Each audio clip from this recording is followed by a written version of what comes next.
Good morning or good evening. Welcome to the workbook of A Course in Miracles. Thanks for joining me today in this transformation of my mind and the whole world. Today's key lesson, number 167, is There is one life, and that I share with God. It's an incredible lesson. Listen.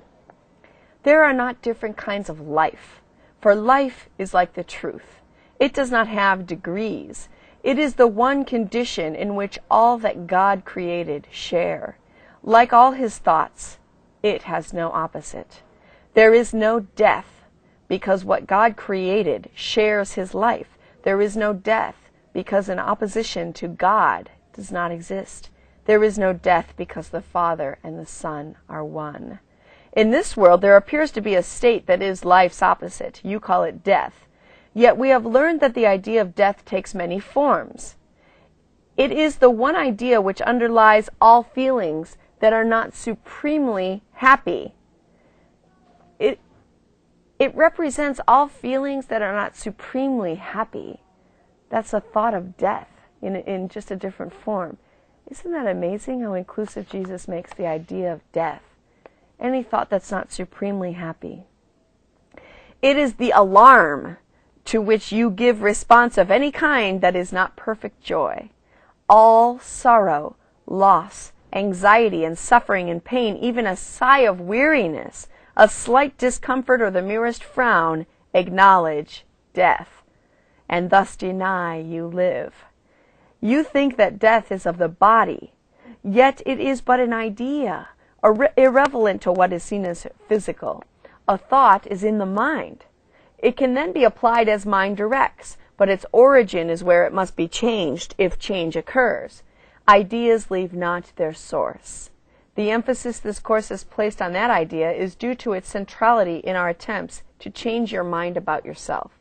It is the reason you can heal. It is the cause of healing. It is why you cannot die. Its truth established you as one with God. Death is the thought that you are separate from your Creator. It is the belief conditions change, emotions alternate because of causes you cannot control, you did not make, and you can never change. It is the fixed belief ideas can leave their source and take on qualities the source does not contain, becoming different from their own origin, apart from it in kind as well as distance, time, and form. Death cannot come from life. Ideas remain united to their source. They can extend all that their source contains. In that, they can go far beyond themselves, but they cannot give birth to what was never given them. As they are made, so will their making be. As they were born, so will they give birth, and where they come from, there they will return. The mind can think it sleeps, but that is all. It cannot change what is its waking state. It cannot make a body, nor abide within a body. What is alien to the mind does not exist, because it has no source. For mind creates all things that are, and cannot give them attributes it lacks, nor change its own eternal mindful state. It cannot make the physical. What seems to die is but the sign of mind asleep. This is incredible.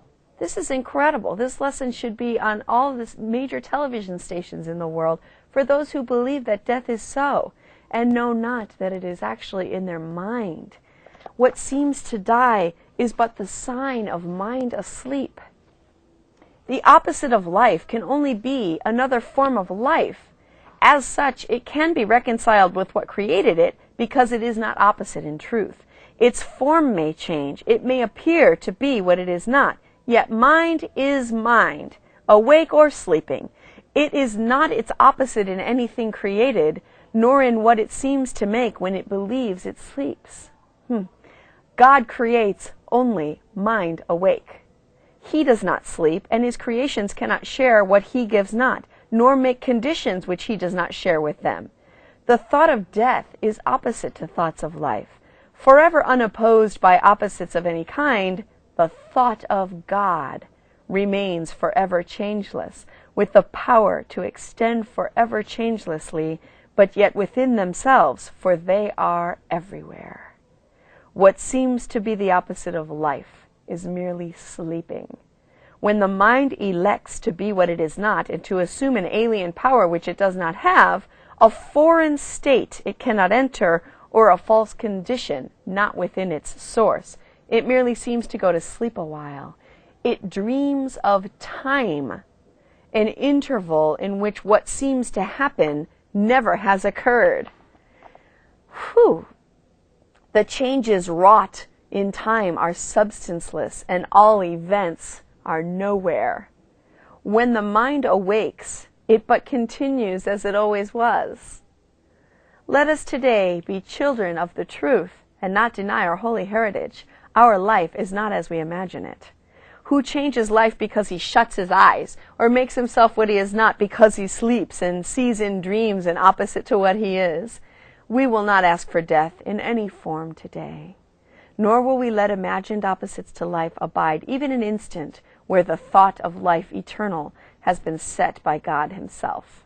His holy home we strive to keep today as he established it and wills it forever and forever to be.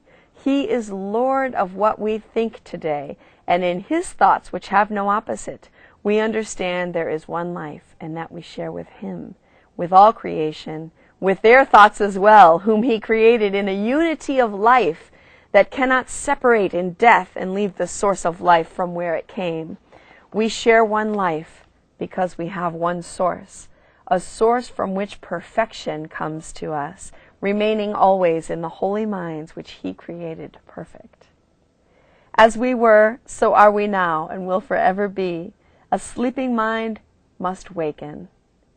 As it sees its own perfection mirroring the Lord of life so perfectly, it fades into what is reflected there. And now it is no more a mere reflection. Wow. It becomes the thing reflected. Wow. And the light which makes reflection possible. No vision now is needed, for the wakened mind is one that knows its source, itself, and its holiness. Thank you for joining me today on today's lesson. There's a lot of light in this lesson, a lot of healing in this lesson. There is one life, and that I share with God. Key lesson number 167 of the workbook of A Course in Miracles. It can work for you.